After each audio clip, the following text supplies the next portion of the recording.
Yang mana dengan rahmat hidayah taufiknya kembali kita dikumpulkan di tempat yang penuh kemuliaan ini di waktu yang mulia serta insyaallah bersama orang-orang yang dimuliakan oleh Allah Subhanahu wa taala. Amin ya rabbal alamin. Hadirin yang dirahmati oleh Allah Subhanahu wa taala. Alhamdulillah setelah kita na'aga orang tua kita, keluarga kita yang telah mendahului kita lanjutkan itu doa-doa tadi kita hadiahkan sekalian kajian kita ini kita juga siapkan buat hadiah mereka sebab duduknya kita di sini pahala luar biasa.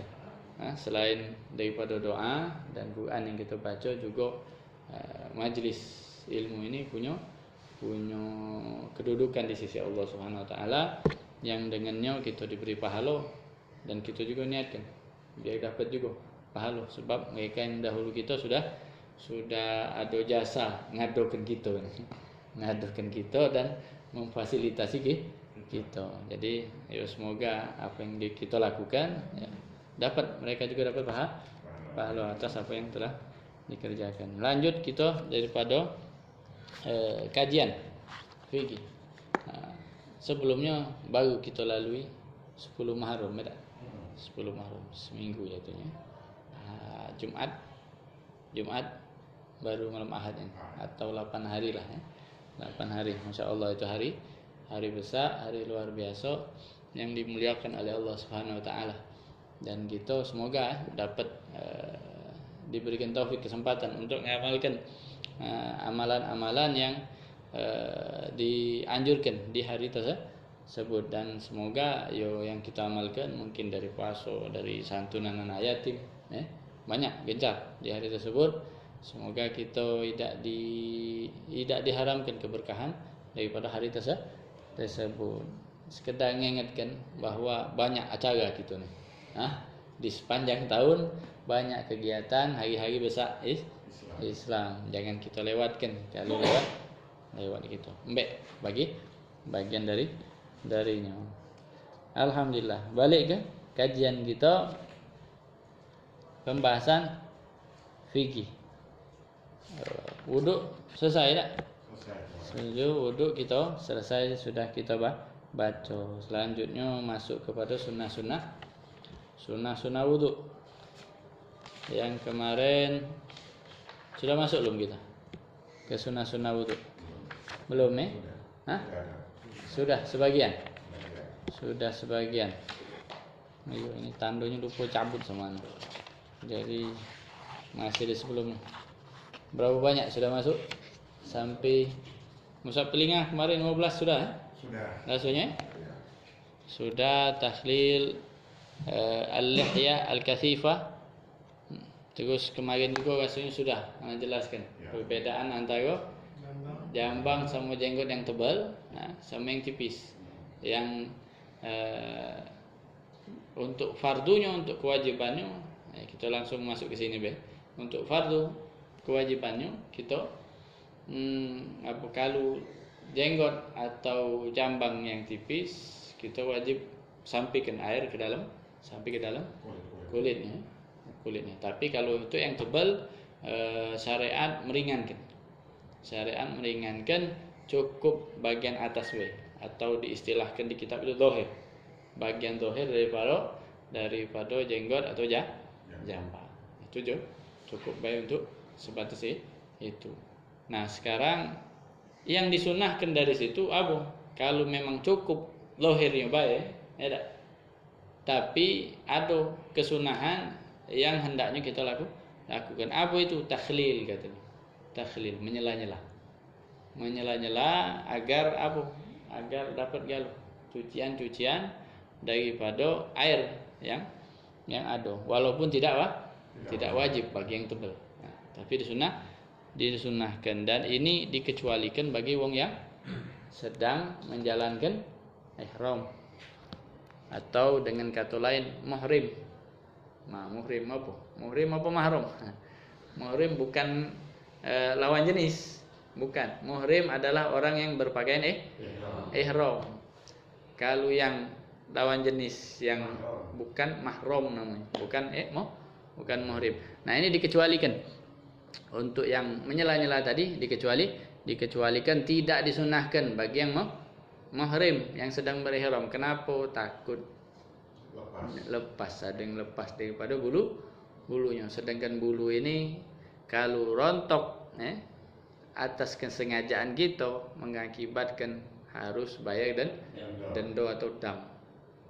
Sikok 1 mut, 2 mut, 3 sikok kambing. Madai gagal nyela-nyela wajib motong kambing. Oleh karenanya syariat tidak menganjurkan nyela-nyela, tidak disunahkan. Jadi keadaan yang disunahkan adalah orang yang bukan dalam keadaan muhrim atau ihram. Sebagaimana puasa ada. Puasa kaget. Puasa itu kita kan disunahkan, kita kumur-kumur, kita istinsyak, ngirup, bukan ngirup cukup, ngirup banyu, kita masukkan banyu ke dalam hidung, istinsyak namanya, disunahkan. Tapi untuk yang puasa sekiranya beresiko masuk ke dalam dan membatalkan puasa, ada baiknya tidak melakukan. Kalaupun melakukan, masuk sedikit masuk sedikit begitu langsung keluar jangan ke dalam. Untuk kumur-kumur juga cuman masukkan, tidak mubalaghah katanya, tidak bersungguh-sungguh. Kumur-kumurnya tidak sampai. Ada kita itu kalau selain puasa disunahkan sambil klek masuk ke sini tapi tidak ditelan. Oh kata. Kita nyuci sampai ke situ. Selain kumur-kumur jadi dikeluarkan, disunahkan, kecuali wong yang berpuasa. Tidak disunahkan karena beresiko batalnya puasa dia. Selanjutnya daripada sunnah puasa tatwil al-ghurrah wa tahjil. Ini sudah caknya kemarin. Melebarkan cucian tangan, batas tangan sampai ujung erak. Itu al-ghur wa tahjil. Kemarin diceritakan kalau tidak salah tentang sahabat yang bingung kepengen dikenali di akhirat kaget, kan jumlahnya banyak. Macam mana kita bakal diingat atau dikenali oleh Rasulullah SAW sebagai umatnya? Maka dianjurkan oleh Rasulullah SAW untuk melakukan sunnah al-ghur wa tahjil. Apa ghur wa tahjil? Aslinya ghur wa tahjil sedikit kita cepat kebeh, singkat ke untuk diulang. Ghur wa tahjil itu sebenarnya nama buat kudo. Kudo hitam yang keningnya putih, mukanya putih, kedua kaki dan kanannya ada warna putih. Jadi ketika ada sekelompok kudo banyak ribuan, kudo yang kita cari kudo hitam keningnya putih, mudah tak nyari? Mudah. Itu juga oleh karenanya Rasulullah nyuruh melakukan. Apa itu sunnah itu? Melebarkan. Kalau batas muka sebagaimana kita ketahui, kita lebihkan. Kepala, sebagian kepala kita cuci, sebagian dari kepala masuk ke telinga, terus sebagian sofha, leher, sebagian dari leher kita. Untuk tangan kita lebihkan, batasnya siku kita lebihkan separuh atau lebih. Kaki juga macam itu. Apa gunanya kesunahan ini? Agar memberikan tambahan tanda buat kita di hari kiamat, sehingga dimudahkan untuk dikenali oleh Rasulullah sallallahu alaihi wasallam. Al-ghur wa tahjil, inna ummati yud'auna yaumal qiyamah ghurran muhajjalin min athar wudu. Sungguhnya umatku akan dipanggil di hari kiamat dengan al-ghur wa tahjil tadi. Kenapa? Min athar wudu, karena bekas wudu. Faman istata'a minkum ayyutila ghurratahu falyafal. Barang siapa yang mampu untuk meluaskan, melebarkan cucian tadi, maka hendaknya dia melakukan. Itu al-ghur wa tahjil. Al-mualah, selanjutnya al-mualah.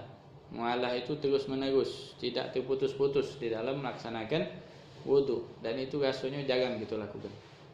Biasanya mualah itulah. Apa mualah? Terus menerus. Jadi melakukan satu fardu ke fardu lain tidak terputus.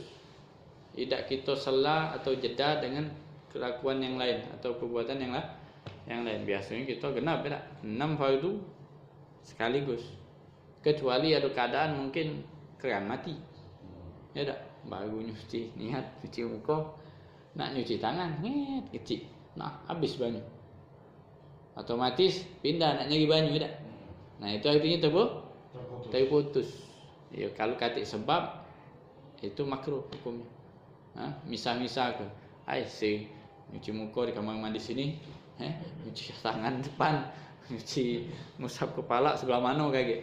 Dipisah-pisahnya. Itu namanya memutus. Adamul mualah, tidak melanjutkan atau terus menertibkan, menyambungkan antara fardu ke fardu lain. Dimakruhkan.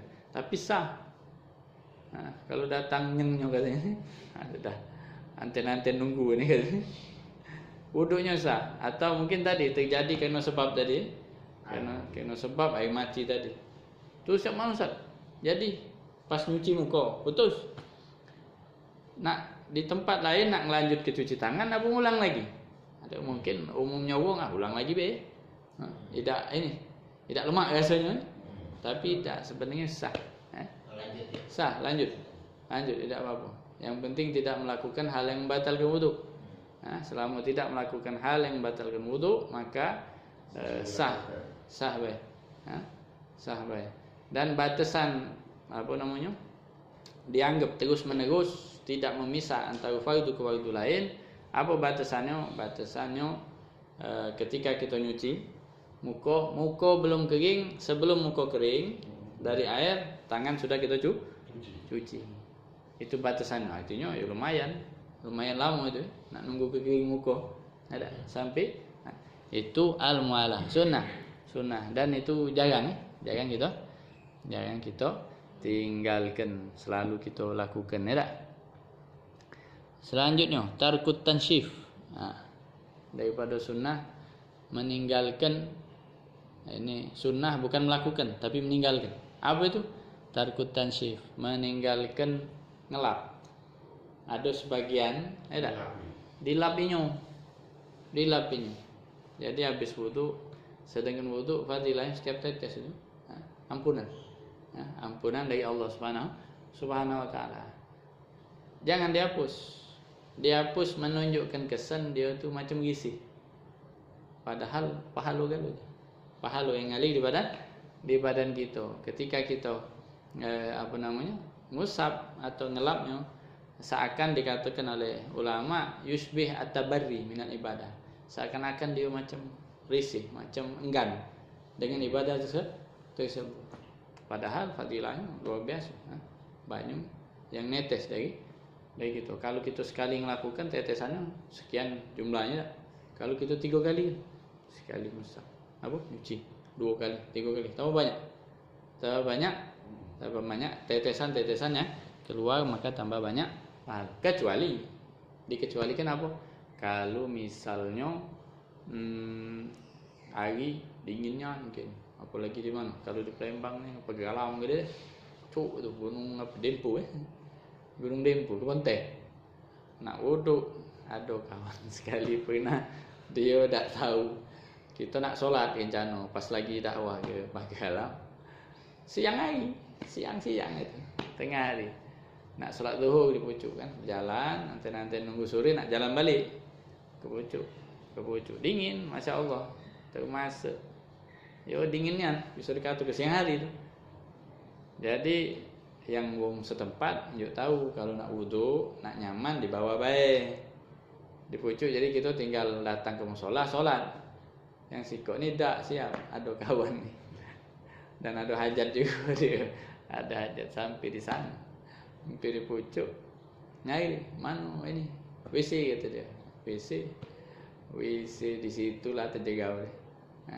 Dia nak istinja, nak cebok, teriak dia dinginnya, berteriak dinginnya dia.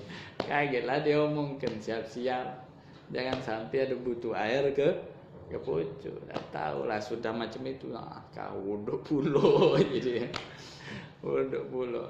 Yo galak solat sudah bismillah. Nah dalam keadaan macam ini tidak dimakruhkan kita, tidak dikesankan kita enggan atau risih dengan air wudu, tapi butuh karena dingin. Ada. Kalau kalian puasa Ustaz ya, umur kita takut masih puasa juga kita lap. Iya, tidak apa-apa itu. Tidak apa-apa. Maaf, walaupun kaget ada rasa dingin macam masih ada sisa Tidak. Kalau kita sudah kumur, sudah kita buang dan mungkin ludah pertama boleh kita buang, sudah.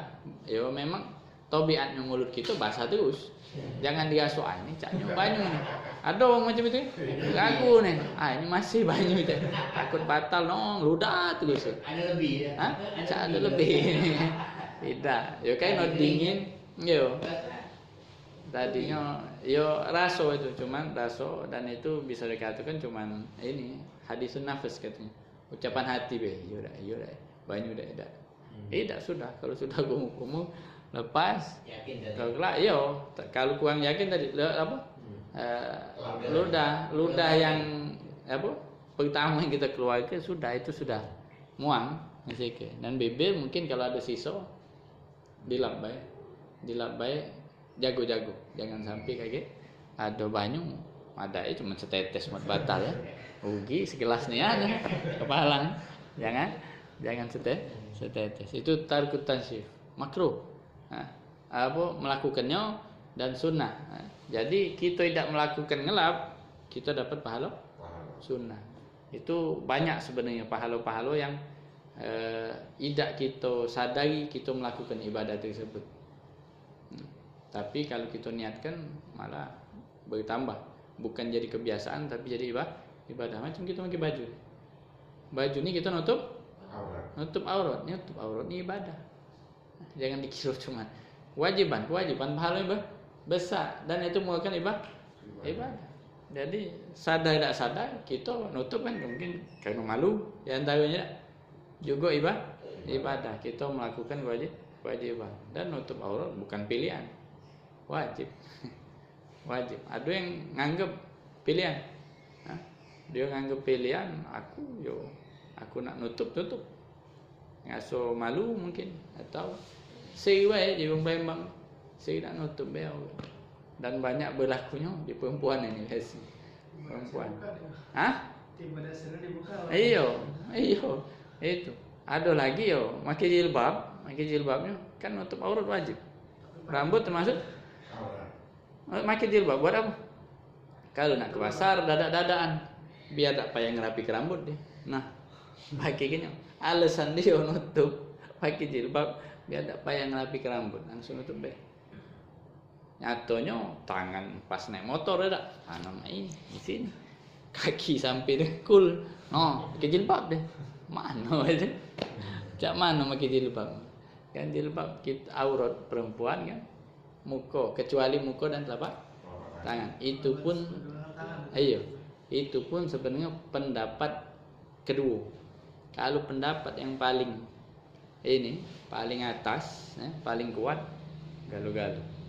cuma mata Galu-galu. Galu-galu tutup. Tutup galu. Pernah ada nyengok?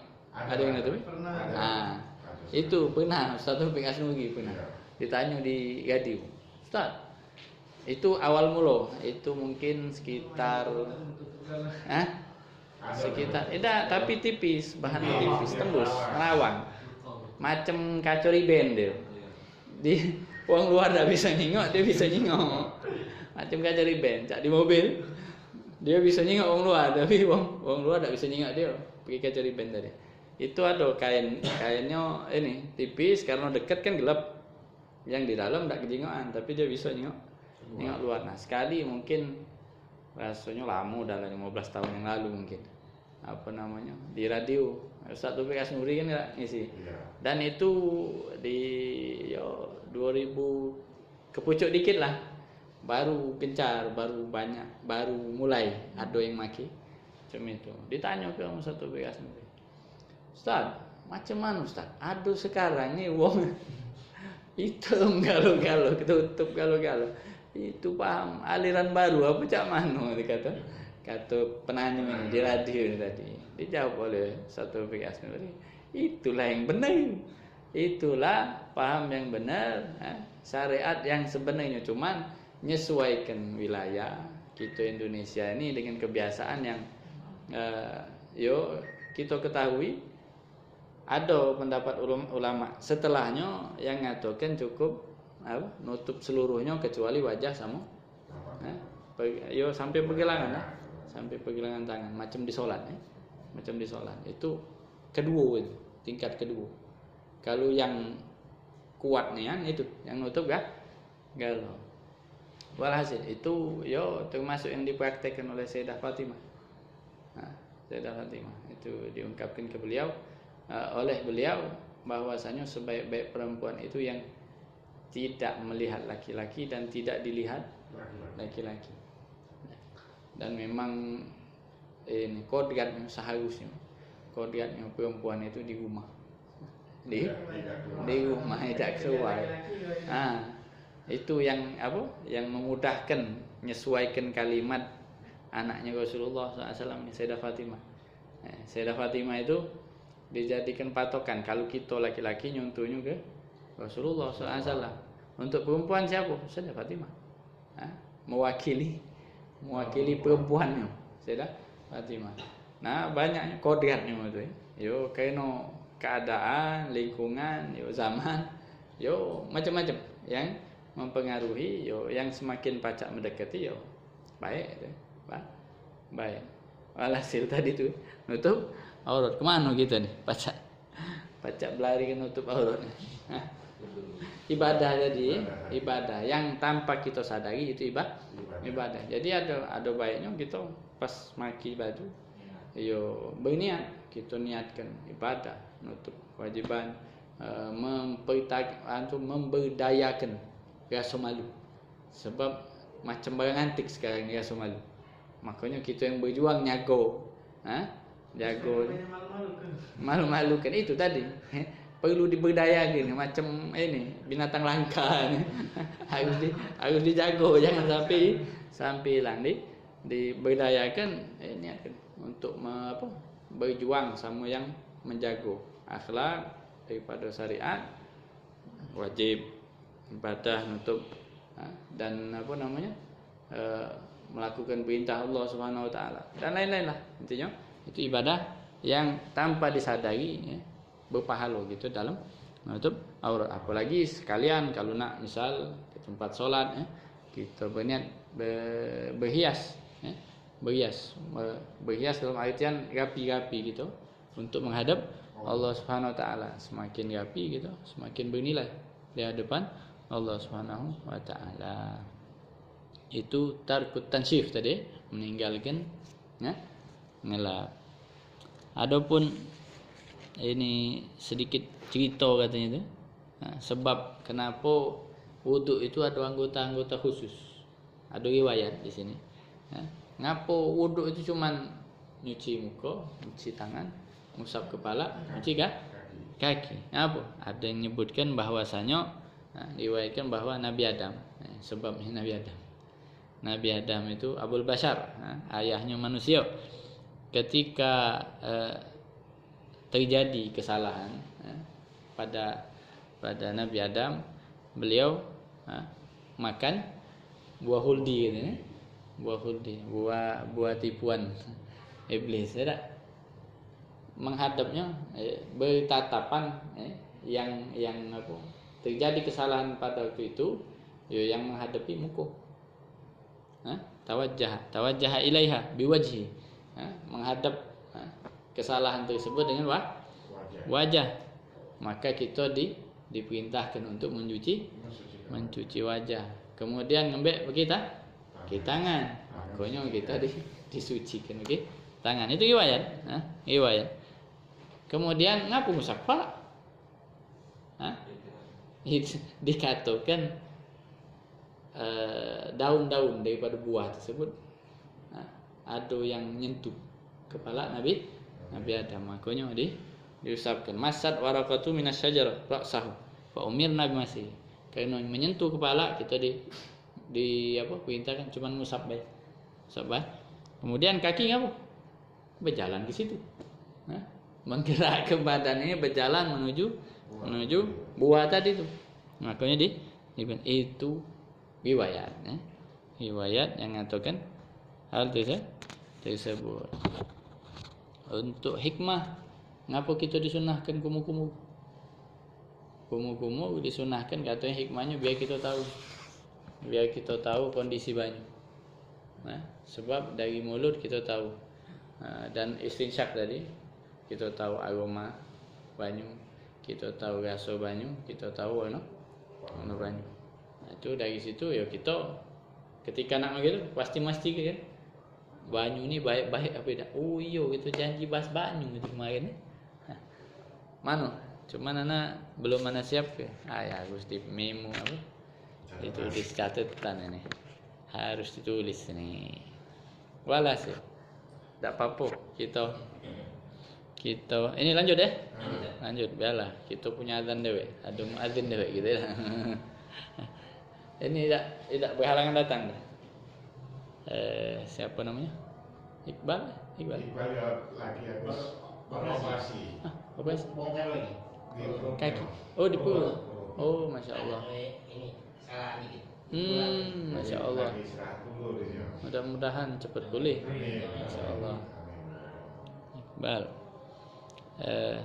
Lanjut ya. Lanjut untuk bahas air biarlah kaget. Sebab kalau nanggung tidak lemak. Tidak lemak. Apa? Bisa baca hisab soalnya nak ke lapangan. Oh. Ngajar. Padahal enggak apa-apa. Nah, Penggila hati nih. iya. Iya, enggak apa-apa. Jauh bener di Mariana. Oh di Mariana sana, iya. Boleh. Tidak apa. Jangan terganggu. Iya. Apa? Iya. Hati-hati jalan. Sekolahnya. Mariana, Di Mariana. Saya mau tanggung jawab ke sana. Iya, Iya, boleh. jauh memang. Ayo. Iya, Waalaikumsalam warahmatullahi wabarakatuh. Fasal fi nawaqidil wudu. Selanjutnya setelah pembahasan daripada fardu wudu dan sunnah wudu, lanjut kepada nawaqidul wudu. Apa nawaqidul wudu? Hal-hal yang membatalkan wudu. Ini sering terjadi, banyak hal yang sebenarnya tidak membatalkan wudu, tapi sudah terekam di otak bahwasanya ada hal-hal macam diantaranya makan ya. Makan. Aduh, Ustaz, makan. Aku ni habis makan. Boleh tak langsung solat? Batal tak wudu? Tidak. Tidak apa? Tidak batal. Ngapa tidak batal? Karena tidak termasuk hal-hal yang membatalkan. Yang membatalkan wudu cuman 4. Cuman 4. Banyak pikiran itu Ustaz. Sampai sekarang banyak. Memang ngapo memang lekatnya memang wong tua dulu itu katakanlah doktrin ini. Doktrin dari dulu di antara salah satu anak kalau baca anak kumpulkan itu ada hal-hal yang bukan gitu nak ini nyala ke wong tua. Gua gawe wong tua itu benar. Mempersingkat masa belajar daripada menghindari kesalahan buat anak-anaknya. Macam kan makan itu kenapa selalu disuruh wuduk kalau budak-budak makan sisa makan. Sedangkan wuduk biasanya identiknya apalagi budak yang memang tidak biasanya wuduk kan pasti pas nak solat, solat baru wuduk. Nah ketika habis wuduk terus dia makan, sedangkan dia menjelang nak solat, maka otomatis mungkin ada kemungkinan ada sisa makanan. Nak disuruh kumu-kumu, nak dijelaskan ngapo kumu-kumu. Panjang gini. Kau makan, wuduk lagi. Dengan wuduk dia bersih-bersih, mesti ke mulutnya. Untuk membatalkan tidak, membatalkan sebenarnya cukup. Minum kumu ke. Atau kalau minum banyak putih. Nak minum apalah, lajulah. Habisnya dibilas minum banyu putih. Atau kalau dekat tempat wudu, kumu terus balik.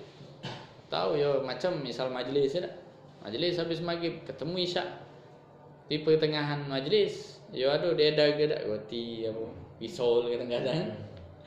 Ambil ngunyah sambil lengah. Kalau nak kumu-kumu kalau ke habis jamaah langsung keluar gitu. Ada. Jadi mungkin ada yang sebagian kumuh-kumuh dengan apa? Atau dibilas be sama minum, pastikan ganti sisa. Sebab di sholat dikatakan banyak itu sebesar biji apa biji kalau ada kue yang luarnya ada bintik-bintik ini undi-undi wijen. Nah wijen yang waktu undi-undi sering lebih ya. Hah? Sering lebih. Nah itu batas Ya, terang gitu ya. dikatakan banyak kalau di sholat sebesar biji wijen itu dikatakan besar ngapa nahannya cuma 5 menit nahan makan cuma 5 menit jadi sekecil itu dianggap besar. Beda kalau puasa ada sepiring lupa tak apa. Tapi kalau di sholat tidak diperkenankan, tidak diperkenankan dikit apapun, kecil walaupun kecil. Nah itu perlu diantisipasi. Wong tua dulu tidak galak payah segala. Kalau kita terusin sholat kita simpan. Selama tidak ditelan, belum ke. tidak apa-apa. Tidak apa-apa. Cuman biasanya ngerepotkan. Iya.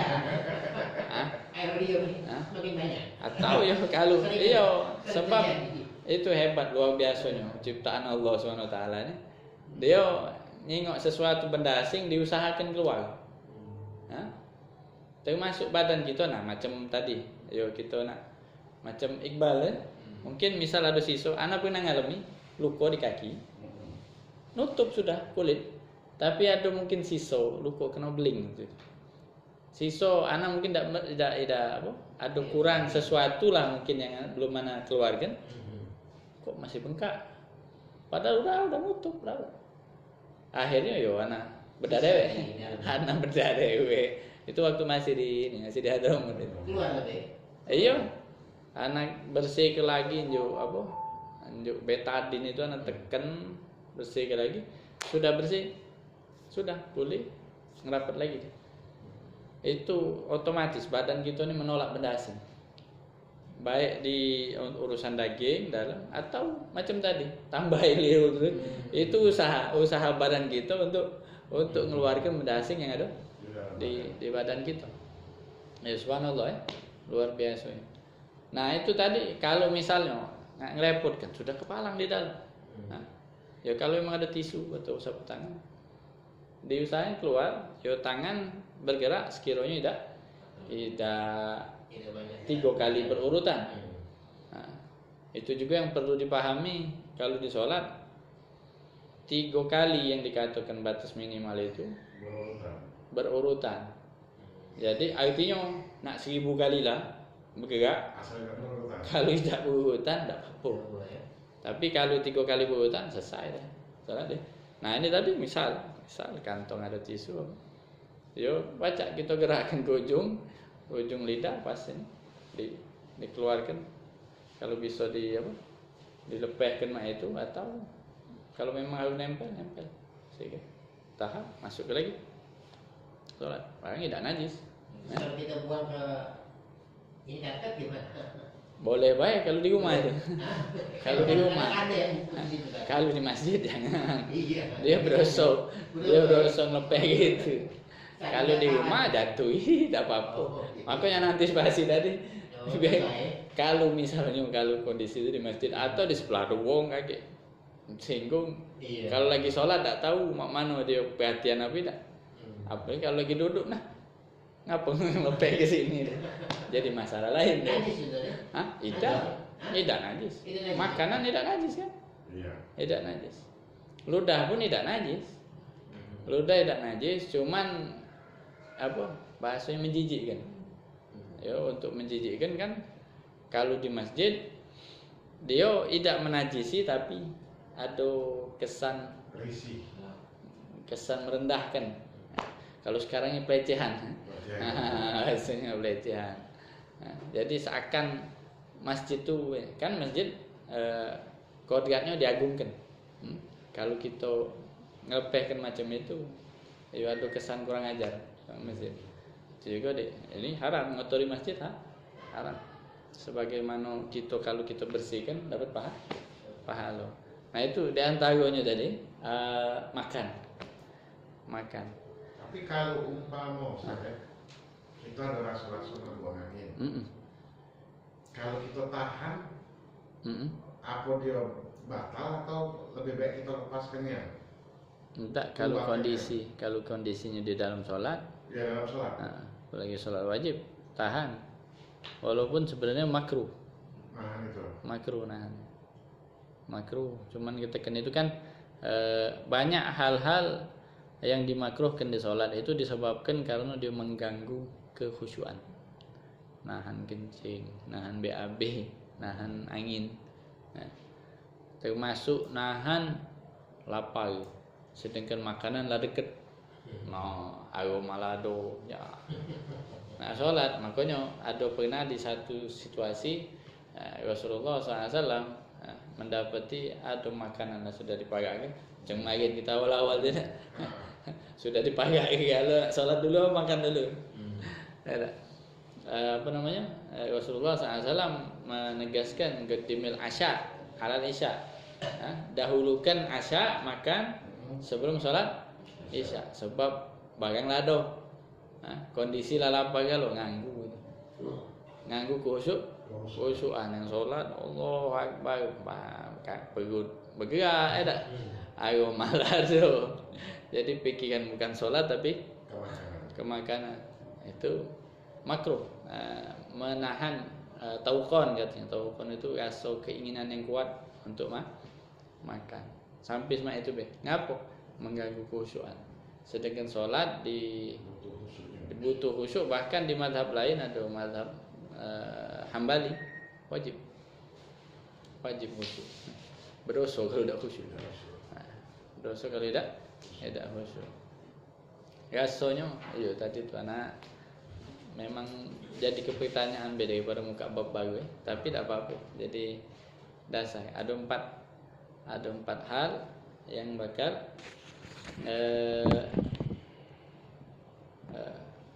kita bahas terkait hal-hal yang membatalkan wudu. Ini catatan awal tadilah. Catatan awal bahwasanya ada sebagian hal yang tidak membatalkan tapi dipikirkan membatalkan. Kalau sudah tahu 4 hal ini, maka selain 4 ini tidak batal. Tapi mungkin perlu dihindari, ada hal-hal yang perlu dihindari macam tadi. Ada kotoran mulut, maka tidak batalkan, tapi antisipasi kita bersihkan mulut agar sholat kita sah. Cak mana kita? Lanjut? Apa? Ada apa? Lanjut. Sudah, kita baca ni. Bismillah. Nawa gitu, wudu yang pertama, yang taqidul wudu atau yang qudul wudu arba'atu asya, yang membatalkan wudu atau 4 perkara. Al awal al kharij minal qubul wad dubur illa al mani. Yang pertama yang membatalkan wudu adalah keluarnya sesuatu. Jadi kalimatnya sesuatu, apapun bentuknya. Dari mana? Dari kemaluan depan dan belakang. Ada dua kemaluan, depan dan belakang, apapun bentuknya, dari angin yang paling ringan sampai yang terberat, baik berupa air atau lainnya. Bahkan misal kalau memang darah misalnya keluar dari kemaluan, batal apa bentuknya, atau kering, misal ada budak tertelan ekar keluarlah, apapun yang keluar, tinggal kaget masalahnya wajib istinja atau tidak. Sebab misal tadi ekar tadi keluar kering, tidak ngotori apa-apa, tidak wajib istinja. Walaupun itu keluar misal dari belakang, dari belakang keluar, tapi kalau itu kering tidak katik ngotori jalan keluarnya, maka tidak wajib istinja. Sebagaimana buang angin wajib tak istinja? Tidak. Cak itu juga. Tapi batalkan wudu. Sampai di kitab tu, tak tahu mungkin lah terjadinya. Macam misal ada cacing keluar terus masuk lagi dia.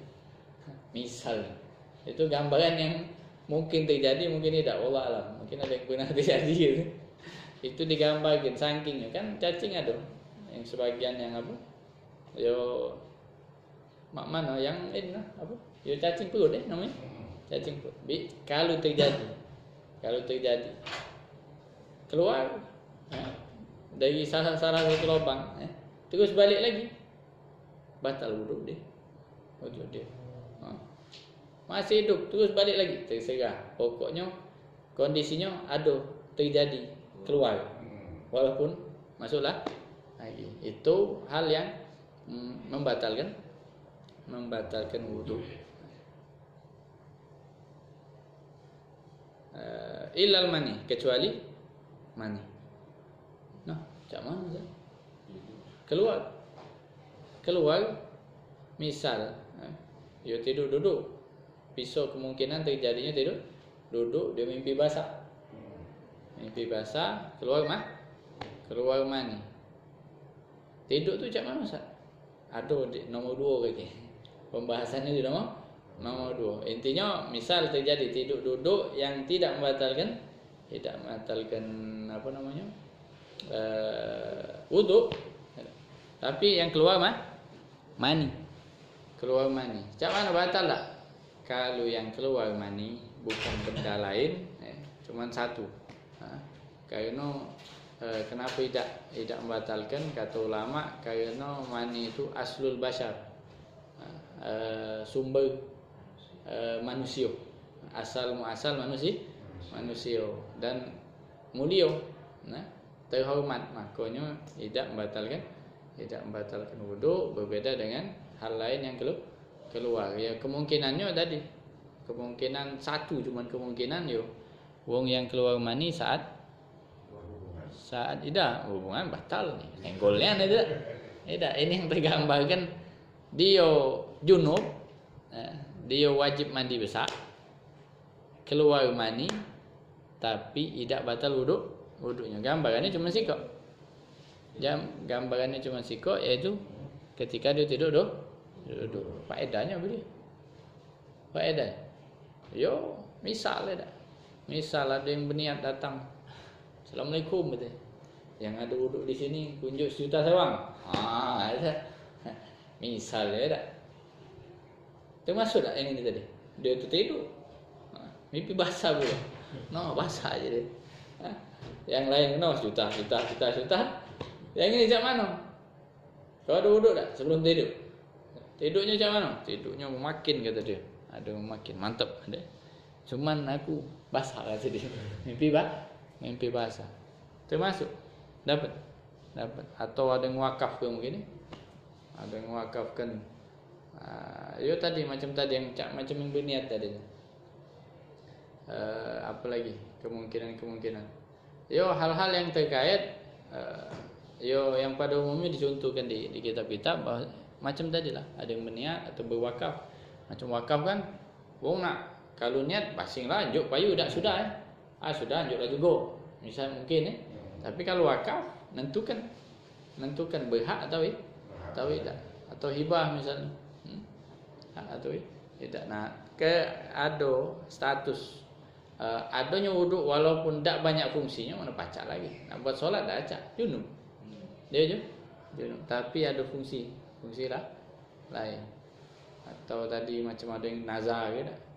Ada yang nazar, dia pacak dapat diperlakukan sebagaimana wong yang ada wuduk. La yang wuduk li'annahu qad awjaba ma huwa a'zam minal wuduk. Karena dia mewajibkan sesuatu yang lebih besar daripada wuduk, yaitu mandi. Itu yang pertama. Yang pertama dari hal-hal yang membatalkan wuduk. Yang kedua, caknya biarlah itu cukup beda. Itu cukup beda. Sebelumnya ada pertanyaan sebelum kita tutup ya. Jatuhi. Tafadhal. Agak ini. Yo. Kalau istinja itu Ustaz. Kalau yang baca orang itu Ustaz, yang lotong pipanya itu di dalam di lap juga. Aku cukup luar aja. Luar bahaya. Yang makan tuh. Yang dohir bahaya. Iya. Yang dohir. batas yang wajib dicuci cuman batas zahir baik. Tidak wajib sampai ke dalam. Ada yang mungkin agak besar, ke dalam. Yo kalau nak jago-jago yo yang mudah, yang nampak. Misal yo lubang tu kan agak yo garis bentuknya tak? Baca yo kalau nak jago-jago agak tekan dikit biar agak terbuka di sini kan. Apa? Tak apa.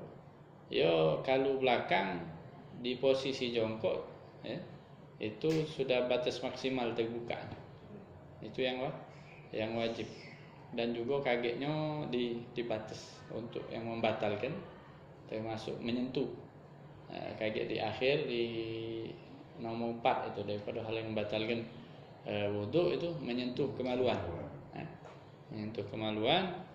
Nah, menyentuh kemaluan untuk yang bagian belakang itu yang membatalkan itu yang nampak ketika kita duduk. Itu. Jadi artinya pas kita tegak kan nutup. Ada yang bagian yang nutup. Itu yang bagian yang wajib dicuci itu. Cuman tidak wajib sampai makso ke dalam. Sebab bisa jadi takut menyakiti. Takut menyakiti. Jadi syariat mewajibkan sesuatu tapi dibatas tidak menyakiti. Iya. Dibatas sampai tidak menyakiti. Mungkin ada yang biasa, ada yang tidak baca. Tidak baca. Istinja. Sudah lah pembahasan itu. Istinja pakai tisu. Sudah makanya. Tisu pakai ya, sudah. Istinja pakai tisu. Itu cukup pakai tisu. Kalau nak maksimal pakai banyu juga. Afdalnya menggabungkan pakai tisu atau diistilahkan di kitab pakai batu. Dan pakai banyu. Ada lagi. Kalau tak kati mana ini? Ini kita kertas. Oh ini. Ayo. Allah. Itu meso ke. Ya kalau hafal kan sambil berdoa bareng kita. Bismillahirrahmanirrahim. Ya Rabbana a'tarafna bi annana i'tarafna wa annana asrafna ala ladha asrafna fatub alaina tawbah taghsil li kulli hubba wasdur lana al-awrati wa aminir rawati waghfir li walidina rabbi wa mauludina wal ahli wal ikhwani wa sairil khillani wa kulli dhi mahabbah aw jiratin aw suhbah wal muslimina ajma amina rabbi isma fadlan wa judan manna la biktisabin minna bil mustafa rasuli nahla bi kulli suli salla wa sallam rabbi alaihi addal habbi wa alihi wa sahbihi adada tashi sahbihi walhamdulil ilahi fil bad'i wat tanahi hamdan katsiran daim mahabbatin nasaim walhamdulillahi rabbil alamin. Doa melok guru gitu. Beliau biasa ke berdoa.